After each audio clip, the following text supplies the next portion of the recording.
Admiral Helena Chen stood before the massive viewport of the ESS Culinary Institute, watching the crystalline spires of the Vexeri High Council building shimmer against the amber sky of Nexus Prime. The delegation would arrive in less than an hour, and she couldn't shake the feeling that humanity's first official diplomatic contact with the galaxy's oldest civilization was about to go sideways. "Admiral, the kitchen crews are requesting final approval for the reception menu," Lieutenant Rodriguez reported, his tablet displaying an elaborate spread that would have made Earth's finest restaurants proud. "They're still insisting on serving food." High Commissioner Gilara clicked her mandibles in clear disapproval. The towering Arcturian diplomat's iridescent scales shifted to a concerned purple. "The Vexeri consider eating a private matter. They'll see this as deeply inappropriate." Helena smiled, years of diplomatic service having taught her when to stand her ground. "With respect, Commissioner, we're not here to pretend to be something we're not. Humanity shares food. It's fundamental to who we are." The massive diplomatic vessel, officially classified as a cultural exchange hub, housed 12 full-service restaurants, 30 cafeterias, and the largest hydroponics bay in the human fleet. To the Vexeri Strategic Command, it was an incomprehensible waste of resources. To humanity, it was the most important ship in the fleet. The first sign that the reception was going off the rails came when Supreme Strategist Vexthor entered the Grand Hall, and his sensor stalks recoiled at the sight of the elaborately set tables. The second came when his security detail's threat assessment systems went haywire trying to classify the molecular composition of beef Wellington. "What is the meaning of this?" Vexthor's translator rendered his harmonic speech into clipped tones. "We were promised a serious diplomatic exchange, not some primitive communal feeding ritual." Helena stepped forward, bowing precisely to the depth her xenocultural advisors had recommended.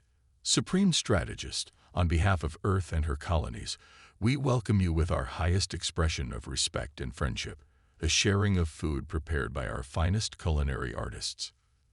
The Vexeri delegation's reaction rippled through the hall like a wave of disapproval. Their crystalline exoskeletons chimed discordantly as they shifted in discomfort. The chief xenobiologist had warned them that humans were unusual in their social eating habits, but to see it displayed so prominently at a first-contact reception was beyond their comprehension. "You expect us to participate in public consumption?" One of Vexthor's advisors vibrated with barely contained offense. "This is an outrage." Helena held her ground, even as she felt the disapproving gaze of various alien diplomats who had warned against this approach. "We expect nothing, Supreme Strategist. We offer. On Earth, sharing food is how we build trust, how we turn strangers into friends, and how we demonstrate our desire for peace." "Peace." Vexthor's translator crackled with derision. "Your species devotes significant military resources to food production and distribution. Our analysis suggests up to 30% of your fleet tonnage is dedicated to what you call culinary services. These are not the priorities of a serious spacefaring civilization." That's when Helena played her card. She gestured to a small table set slightly apart from the others. On it sat a single crystal vessel containing a clear liquid. "Perhaps, then, we could interest you in a human beverage called water, served in a Vexeri sunrise crystal, using the traditional protocols of your own world." The hall went silent. The Vexeri delegation's sensor stalks extended in surprise. Helena had spent months studying their culture, learning that while they considered eating private, the ritualistic sharing of pure water in crystal vessels was their highest diplomatic gesture. You went to the trouble of obtaining a sunrise crystal." Vexthor's harmonic speech pattern shifted to a more contemplative frequency. "And learning the proper serving ritual," Helena confirmed. "Just as we hope you might consider learning about us through our traditions." For a long moment, the Supreme Strategist studied the crystal vessel. Finally, his sensor stalks dipped in acknowledgement. "Perhaps we have been too quick to dismiss your species' customs. Tell me, Admiral Chen, why do humans place such importance on this sharing of food?" As the delegation settled in for what would become a 4-hour discussion of human culture, cuisine, and customs, Helena caught Lieutenant Rodriguez's eye and nodded slightly. The kitchen crews could begin serving. The real diplomacy was about to start. The breaking point came during the dessert course. After careful consideration and multiple sensor scans, Vex Thor had agreed to try a small portion of raspberry sorbet. The reaction was immediate and unexpected. His crystalline structure briefly illuminated with colors that his own delegation had never seen before. This sensation, he hummed in a frequency that the translators barely caught. It is remarkable. The temperature variance, the molecular complexity. This is not mere sustenance. This is art. Food is how we express ourselves, Helena explained, watching as other members of the Vexari delegation cautiously requested their own samples. It's how we share our cultures, our stories, our very essence. Every dish you see here carries centuries of history, innovation, and human creativity. And you maintain entire fleets dedicated to this. One of the junior diplomats asked, their sensor stalks waving in genuine curiosity now rather than dismissal. We do, because we learned long ago that an army marches on its stomach. But more than that, a civilization thrives on its ability to break bread together. Helena gestured to the hall, where various members of both delegations were now engaged in curious exchanges about the food before them. Look around you. An hour ago, we were suspicious strangers. Now we're sharing stories about flavor and texture. That's the power of a meal shared in friendship. Vex Thor's crystalline surface rippled with thoughtful patterns. Our initial analysis of your species may have been incomplete. We saw your devotion to food as a weakness, a primitive holdover that would limit your ability to compete in galactic politics. And now, Helena prompted, noting how the Supreme Strategist's security detail had relaxed considerably since their initial arrival. Now I begin to understand why your species has expanded so rapidly, why your colonies are so cohesive despite vast distances. You have turned a biological necessity into a tool of diplomacy and unity. He paused, sensor stalks extending to their full length, a sign of serious consideration in Vexari body language. The Council will need to reassess our approach to human relations. As the reception wound down, Helena received a priority message from Earth Command. Long-range sensors had detected a massive fleet of unknown origin approaching human space. The next few months would test whether this diplomatic breakthrough would hold under pressure. What the Vexari and the rest of the galactic community had yet to realize was that humanity's relationship with food wasn't just about diplomacy or culture. It was about survival, adaptation, and the incredible ingenuity that arose from treating cuisine as both an art and a science. They would soon learn that dismissing humanity's primitive fixation on food had been their first mistake. And if war was coming, it would be far from their last. 3 months after the diplomatic reception on Nexus Prime, Admiral Chen found herself staring at tactical displays aboard the ESS Culinary Institute for very different reasons. The unknown fleet had revealed itself to be the Razak Swarm, a nomadic species that consumed everything in their path. The Vexari High Council, for all their advanced technology, was falling back on every front. Status of the Ganymede food production facilities. She demanded, watching as another red dot representing a fallen Vexari world appeared on the strategic map. Operating at 300% capacity, Admiral Commander Sarah O'Malley reported from her station. The hydroponics bays have been converted to wartime configuration. We're not just growing food anymore. We're growing victory. The Razak had expected an easy conquest. What they found instead was humanity's first line of defense. The Culinary Corps. Every human military vessel carried not just weapons, but entire ecosystems dedicated to food production. What the Vexari had dismissed as wasteful was about to become the galaxy's salvation. The Vexari fleet at Proxima Centauri is requesting emergency resupply, Lieutenant Rodriguez announced. Their synthetic nutrient processors were destroyed in the last Razak attack. They're down to emergency rations, and their biochemistry can't process them efficiently. Helena nodded grimly. Deploy the tastemaker squadrons. full spread of adaptive cuisine packages, and get me Supreme Strategist Vex Thor. The holographic communication system sparkled to life, revealing Vex Thor's now familiar crystalline form. His usual lustrous sheen had dulled, a sign of severe stress in his species. Admiral Chen, his harmonics were ragged. The Razak have adapted to our defensive patterns. They're not just consuming resources now. They're specifically targeting our nutrient production facilities. Without our specialized sustainment, our troops cannot maintain combat effectiveness. Which is why we're deploying our solution now. Helena replied, Supreme Strategist, remember how you questioned our devotion to food. Watch what happens when we turn that devotion to war. Across space, smaller vessels broke formation from the human fleet. These were the Tastemakers, specialized ships that combined mobile kitchens with advanced xenobiological laboratories. Their mission wasn't just to feed. It was to adapt human cuisine to alien biochemistry on the fly. The first reports came in within hours. Vexeri troops, accustomed to synthesize nutrient blocks, found themselves consuming human-designed meals that not only met their unique biological needs, but enhanced their natural crystalline properties. Their combat effectiveness jumped by 40%. This is unprecedented. Vex Thor hummed in astonishment. How did you develop these formulations so quickly? Because we never stopped experimenting, never stopped innovating with food, Helena explained. Every human colony faces different conditions, different biological challenges. We learn to adapt our cuisine not just for taste, but for survival. Now we're adapting it for war. The Tastemaker squadrons proved to be just the beginning. Human vessels, with their massive hydroponics bays and food production facilities, became mobile supply bases that could sustain not just human forces, but entire alien fleets. While the Razak had to stop and consume conquered worlds to maintain their swarm, the human-led alliance could fight continuously. Admiral Rodriguez interrupted.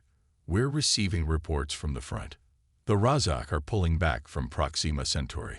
The Vexeri counterattack was successful. Show me the combat footage, Helena ordered. The tactical display shifted, showing Vexeri warships moving with an agility that shouldn't have been possible given their crystalline structure. The new dietary formulations, Commander O'Malley explained, they're not just providing sustenance. The specialized mineral content is actually strengthening their crystalline matrices. We've turned their biology into an advantage. Vex Thor's sensor stalks waved in what Helena had learned was amazement. When we first encountered your species, we thought your preoccupation with food was a weakness. Now I understand. You didn't just master food.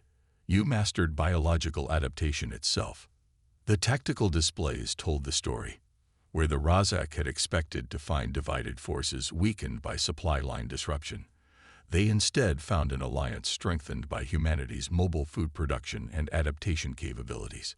Every human ship was not just a weapons platform, but a lifeline that could sustain and enhance any species that fought alongside them.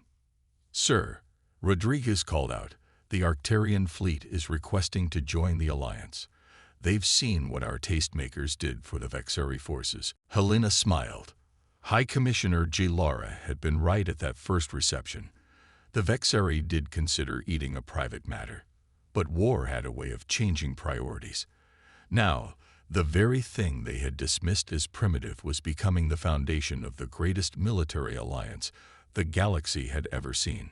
Tell the Arcturians we'll begin adapting cuisine packages for their biology immediately, Helena ordered. And send word to Earth. We need every culinary school graduate we can get. We're not just feeding an army anymore. We're feeding a revolution in warfare. As she watched the tactical display update with new alliance members joining the fight, Helena couldn't help but reflect on the irony. Humanity had never set out to become a military power through their relationship with food. They had simply done what they had always done: adapted, innovated, and shared what they had with others. The Razak would learn, as the Vexeri had, that underestimating humanity's primitive customs was a fatal mistake. Because when humans went to war, they brought everything to the table. literally. 6 months into the war against the Razak swarm, the research labs aboard the ESS Culinary Institute had evolved beyond anything its designers had envisioned. What had started as test kitchens for xenobiological cuisine had transformed into the front line of humanity's most ambitious military research project. Dr. Maya Patel stood before the gathered military leadership, her chef's coat now adorned with the insignia of the Advanced Culinary Warfare Division. Behind her, a holographic display showed the molecular structure of their latest breakthrough. "We call it the Gastronomic Combat Enhancement System," she announced. GCES for short, but the troops have already started calling it Battle Butter. Admiral Chen leaned forward, studying the complex molecular chains. "Explain it to us, Doctor. What exactly are we looking at?" "Simply put, we've created a programmable food," Maya replied, manipulating the hologram to zoom in on specific structures. It adapts its molecular composition based on the immediate needs of the consumer, be they human, Vexari, or any other allied species. Supreme Strategist Vex Thor's sensor stalks extended in interest. Since the war began, he had become a permanent liaison to the human fleet. "You're saying this substance can serve different biological functions depending on who consumes it?" "Exactly. For Vexari troops, it strengthens crystalline matrices while improving energy efficiency. For Arcturians, it enhances their natural regenerative abilities. For humans, it boosts reaction times and endurance. One formula, infinite applications." The implications were staggering. Logistics had always been one of the biggest challenges in multi-species military operations. Different biologies meant different supply chains, different nutritional needs, different combat rations. Battle Butter changed everything. "How soon can we begin production?" Helena asked, already seeing the strategic possibilities. "We've already converted 3 decks into production facilities," Maya answered. "The beauty of this system is that it uses basic organic compounds as raw materials. Any ship with standard hydroponics can manufacture it." The meeting was interrupted by a priority alert. Lieutenant Rodriguez's voice came over the comm system. "Admiral, we're detecting massive Razak fleet movements. They're adapting their tactics, focusing on smaller, faster strikes against our supply lines." Helena's expression hardened. "They finally figured out that our food production capabilities are the key to our success. Dr. Patel, how quickly can you get Battle Butter to the front lines?" "The first batches are ready now." "But Admiral, there's more." Maya's eyes gleamed with the excitement of discovery. "We've found a way to weaponize it." The holographic display shifted, showing combat footage from recent skirmishes. "The Razak's greatest strength is their ability to consume and process any material they encounter. We've modified Battle Butter to exploit that." The footage showed Razak ships attacking the human convoy. As they began their characteristic consumption pattern, strange reactions rippled through their biomechanical hulls. "The modified formula triggers a cascade effect in their digestive processes," Maya explained. "It doesn't harm them directly, but it reduces their ability to process materials by up to 80%. We can literally give them indigestion on a military scale." Vex Thor's crystalline surface rippled with what Helena had learned to recognize as laughter. "You've turned their greatest weapon against them. They cannot adapt to something that adapts faster than they do." The tactical displays showed the grim reality. The Razak had developed new biological countermeasures, not just against Battle Butter, but against all human-developed combat nutrients. Worse, they had begun to replicate some of the techniques for their own use. "They're learning too quickly," Maya warned, studying the data. "Every formula we develop, every adaptation we create, they're not just countering it, they're absorbing the underlying principles." Helena stood, addressing the gathered leaders. "Then perhaps it's time we stopped thinking of this as just a war of biology and started thinking of it as a war of culture." "What do you mean?" Gilara asked, her scales rippling with curiosity. "The Razak can copy our formulas, our techniques, even our biological innovations, But they can't copy the one thing that makes human cuisine truly powerful, the way it brings people together. She gestured to the room around them. Look at us. A year ago, most of our species barely tolerated each other. Now we're sharing meals, sharing ideas, sharing purpose. That's something the Razak can't replicate, because they view consumption only as a means of conquest. The plan that emerged from that meeting was audacious. Instead of trying to outpace the Razak's biological adaptations, humanity would leverage what had always been their true strength, their ability to turn meals into moments of connection. The Culinary Corps began deploying what they called connection cafes, specialized spaces on military vessels where different species could gather, share food, and most importantly, share ideas. These weren't just mess halls. They were think tanks where the combined insights of multiple species could be brought to bear on the problem of the Razak. It's working, Rodriguez reported weeks later. Combat effectiveness is up across all allied species, but not because of biological enhancements. It's the improved coordination, the deeper understanding between different forces. The Razak responded with increasingly desperate tactics. They could copy the chemistry of human cuisine, but not its spirit. Their attempts to create their own versions of connection cafes failed because they couldn't understand that the power wasn't in the food itself. It was in what the food represented. They see our meals as weapons to be countered, Vex Thor observed during a strategic briefing. They cannot comprehend that the true power lies in the act of sharing, in the connections formed over a shared table. As if to prove his point, the first major breakthrough in defeating the Razak came not from a research lab or a military strategy session, but from a late-night conversation over coffee between a human chef and a Meridian physicist. Their casual discussion about the properties of their respective favorite beverages led to the development of a new type of energy weapon that could disrupt the Razak's collective consciousness. This is what makes humans truly formidable, Julara declared during a celebration of their first major victory. Not your weapons, not your technology, not even your remarkable food science.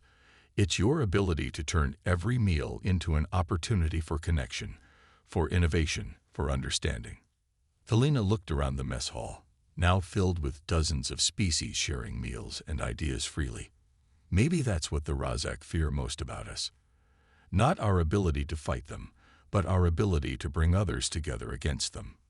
The war was far from over, but its nature had fundamentally changed. The Razak had started this conflict believing they could divide and conquer the galaxy's species. Instead, they had given humanity the opportunity to prove that sharing food was more than just a cultural practice. It was the foundation of their greatest strength. 18 months after the first Razak attack, Admiral Helena Chen stood in the observation dome of the newly constructed Galactic Culinary Academy on Earth. Below her, representatives from 27 different species moved through halls that had been carefully designed to accommodate everything from crystalline beings to energy constructs. Each classroom was a testament to how far they'd come, and how much further they could go. The final Razak swarm surrendered this morning. Supreme Strategist Vex Thor announced, his crystalline form reflecting the Earth's sunlight in prismatic patterns. Their leadership has requested asylum and, interestingly, culinary training. Helena smiled, remembering that first diplomatic reception that had seemed like such a disaster. From trying to consume worlds to wanting to learn how to cook, I suppose there's hope for everyone. The strategic implications were immediate. Within weeks, Battle Butter had been deployed across the Alliance fleet. Supply ships became combat assets in their own right, capable of not just sustaining Allied forces, but actively hampering enemy capabilities. But the Razak weren't finished yet. Reports began coming in of new biological adaptations in their swarm, attempts to counter the effects of Battle Butter. The war had evolved into a different kind of arms race, one fought with recipes instead of weapons. They're learning, Maya reported during an emergency briefing. Each new adaptation they develop requires us to modify our formulas. It's becoming a game of biological chess. Then we'll do what humans have always done, Helena declared. We'll keep innovating, keep experimenting. Every recipe is a new weapon, every modification a counter to their adaptations. The research labs worked around the clock, developing new variations of battle butter faster than the Razak could adapt to them. The Culinary Corps, once dismissed as a luxury, had become the most crucial military research division in human history. Admiral Rodriguez called out one day, "We're picking up unusual readings from the Razak fleet. Their consumption patterns are changing." The tactical displays showed it clearly. The Razak were becoming more selective in their attacks, more cautious in their approach to human supply lines. They had learned to fear what humanity could do with food. "They're starting to understand," Vex Thor observed, his sensor stalks waving thoughtfully. "Your species didn't master space travel first, or weapons, or even defensive technologies. You mastered adaptation itself through the most fundamental of biological needs." Helena watched as the displays showed yet another Razak fleet retreating from a confrontation with human supply ships. "We never wanted to turn food into a weapon," she said quietly. "We just wanted to share it, to use it to bring people together. But when forced to fight, you proved that the power to nourish is also the power to prevail." Vex Thor completed her thought. "The galaxy will never look at human cuisine the same way again." As the war entered its next phase, the research labs continued their work. Because humanity had learned long ago that victory wasn't just about who had the biggest guns or the strongest ships. Sometimes it was about who had the better recipe. 1 year into the war, the mess hall of the ESS Culinary Institute had become the most important diplomatic chamber in known space. Admiral Helena Chen sat at a table that would have been impossible to imagine just months ago. Vexeri crystalline forms alongside Arcturian-scaled bodies, meridian energy beings contained in specialized environmental suits, and even a few reformed Razak who had broken away from their swarm. "The latest battle butter formulation has exceeded expectations," Dr. Maya Patel reported, setting down a datapad next to a steaming bowl of what appeared to be ordinary soup. "But we've discovered something even more interesting." Supreme Strategist Vex Thor extended his sensor stalks toward the bowl, scanning its contents. "This is the new communication enhancer you mentioned. We're calling it Harmony Broth," Maya explained. "It started as an attempt to improve battle butter's effectiveness, but we stumbled onto something far more significant. The soup wasn't just food. It was a breakthrough in xenobiological communication. When consumed by different species, it temporarily enhanced their ability to understand each other's biological signals and emotional states. It was telepathy through taste, empathy through eating." "The implications are staggering," High Commissioner Julara noted, her scales shifting through patterns of excitement. "This could revolutionize interspecies relations beyond military applications." Helena watched as various diplomats and military leaders sampled the broth. The effect was subtle but unmistakable. The usual barriers of interspecies communication began to fade. Vexeri crystalline harmonics became comprehensible to humans, while Arcturian color speech patterns made intuitive sense to meridian energy beings. "We've come a long way from that first diplomatic reception," Helena mused to Vex Thor. "Remember how scandalized everyone was by public eating?" The Vexeri leader's crystal structure chimed with amusement. "We thought we were so advanced, viewing biological necessities as primitive concerns to be handled in private. Now look at us. Sharing meals has become the foundation of our strongest military alliance." But not everyone was celebrating. A junior officer rushed into the mess hall, tablet in hand. "Admiral, we're detecting massive fleet movements. The main Razak swarm. They're adapting again." The war had changed everything, but not in the ways anyone had expected. Humanity's primitive fixation on food had evolved into the galaxy's most sophisticated form of both warfare and peacekeeping. The Culinary Corps, once dismissed as a luxury, was now being replicated by every major spacefaring civilization. Dr. Maya Patel approached them, no longer wearing her chef's coat, but rather the formal robes of the Academy's first dean. "The new semester begins tomorrow. We have Razak students enrolled alongside Vexari. Arcturians, and even a few meridian energy beings. They'll be learning everything from basic xenobiological nutrition to advanced combat gastronomy. Combat gastronomy, Helena mused. 2 years ago, that phrase would have seemed absurd. Now it's a required course in every military academy in known space. The victory over the Razak hadn't come from superior firepower or advanced technology. It had come from humanity's unique understanding that food was more than sustenance. It was a bridge between species, a catalyst for innovation, and ultimately, a path to peace. The latest data from the Connection Caf is fascinating. Maya continued, pulling up a holographic display. We're seeing unprecedented levels of interspecies cooperation. The shared dining experience is accelerating technological and cultural exchange at rates we never thought possible. Harmony broth had evolved beyond its military origins, becoming a diplomatic tool that allowed different species to truly understand each other.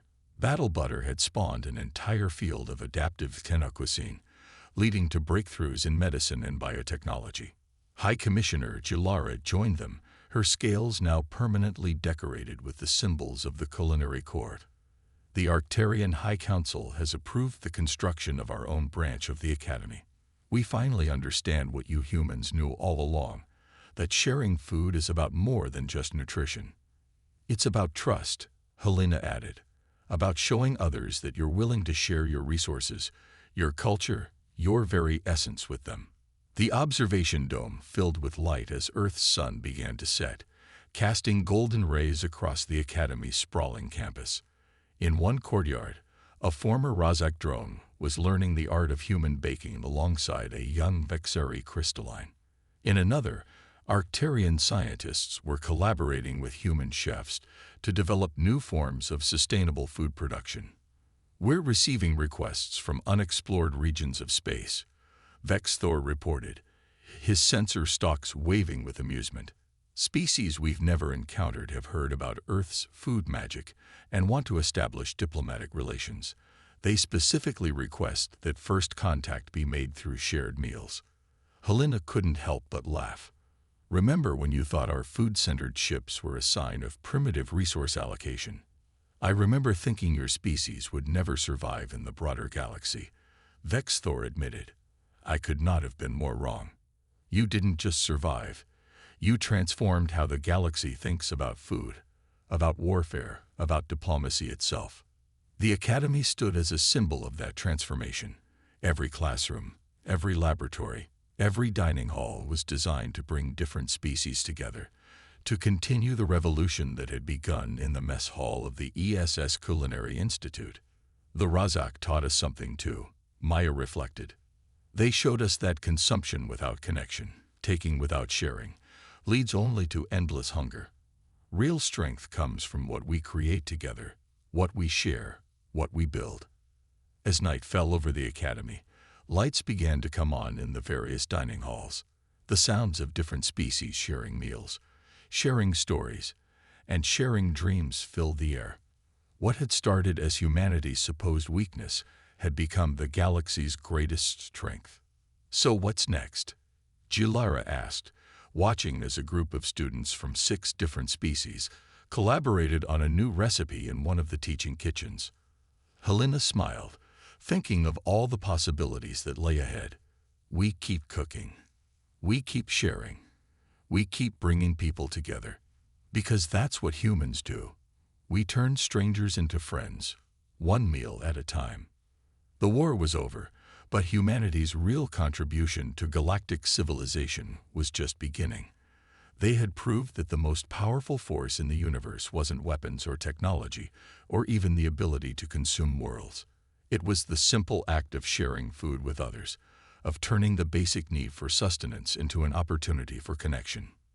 In the end, that was humanity's true legacy. Not the weapons they had developed or the battles they had won, but the tables they had set and the meals they had shared. They had taught the galaxy that sometimes the path to peace began with something as simple as breaking bread together.